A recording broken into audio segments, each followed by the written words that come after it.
শুধুমাত্র অষ্টম শ্রেণী পাশে আইসিডিএস বা সহায়িকা ও হেল্পার পদে কিন্তু নিয়োগ চলছে। নতুন একটি বিজ্ঞপ্তি বেরিয়েছে, শুধুমাত্র কিন্তু অষ্টম শ্রেণী পাশ লাগবে। এর ঊর্ধ্বের যারা আছেন শিক্ষাগত যোগ্যতায় তারা কি এই ফর্মটা আবেদন করতে পারবেন? এবং সমস্ত বিস্তারিত আপডেটটি জানুন আজকে আমাদের এই ভিডিওর তরফ থেকে।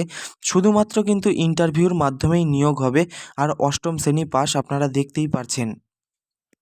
বিজ্ঞপ্তিটি কবে বেরিয়েছে এবং আবেদনের শেষ তারিখ, সম্পূর্ণ কতদিন পর্যন্ত আবেদন করতে পারবেন, সম্পূর্ণ বিস্তারিত আপডেটটি আজকের এই ভিডিওতে আপনাদেরকে জানিয়ে দেব।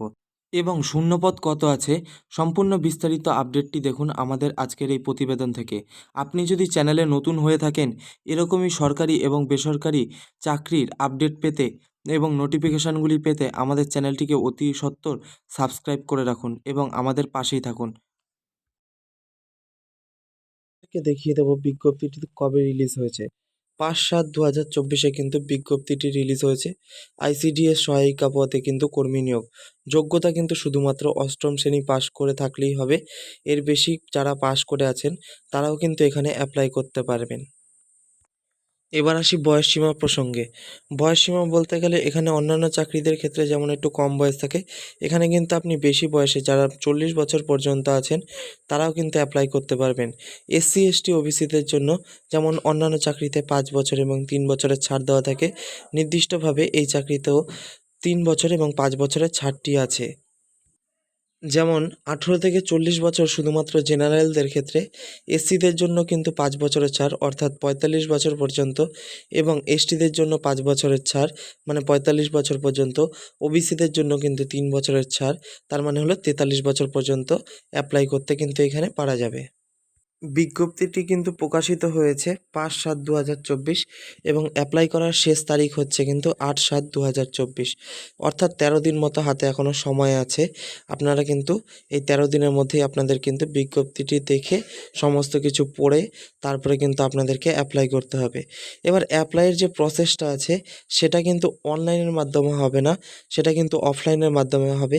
অ্যাপ্লাইয়ের যে প্রসেসটা আছে সেটা আপনাদেরকে একটুখানি দেখিয়ে দিচ্ছি, কিভাবে আপনারা হার্ড কপি অ্যাপ্লাই লিখিতভাবে অ্যাপ্লাই করে এসডিও অফিসে কিন্তু গিয়ে এই হার্ড কপিটাকে জমা করতে হবে। সেই ফর্মটা আপনাদেরকে একটু দেখিয়ে দিচ্ছি। আর এই ফর্মটা ডাউনলোড করতে যে কোনো সাইবার ক্যাফেতে আপনাদেরকে যেতে হবে। সাইবার ক্যাফেতে গিয়ে আপনারা এই ফর্মটা ডাউনলোড করে নেবেন এবং এটাকে ফুল ফিল আপ করে তারপরে এসডিও অফিসে গিয়ে কিন্তু আপনাদেরকে জমা করতে হবে।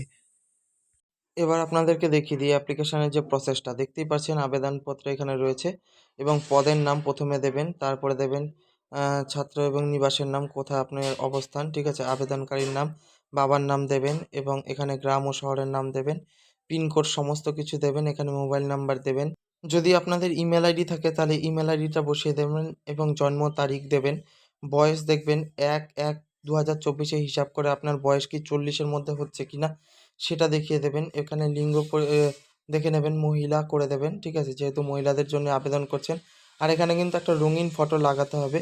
আর নিচে গিয়ে কিন্তু আপনাকে অ্যাটেস্টেড করে পুরো ফর্মটা সুন্দর করে ফিল আপ করে তারপরে কিন্তু আপনাকে এসডি অফিসে গিয়ে জমা করতে হবে। আর এই নোটিফিকেশানটা কিন্তু বেরিয়েছে আলিপুরদুয়ার থেকে, অর্থাৎ আলিপুরদুয়ারের এসডি অফিসে গিয়ে কিন্তু আপনাকে এটা জমা করতে হবে।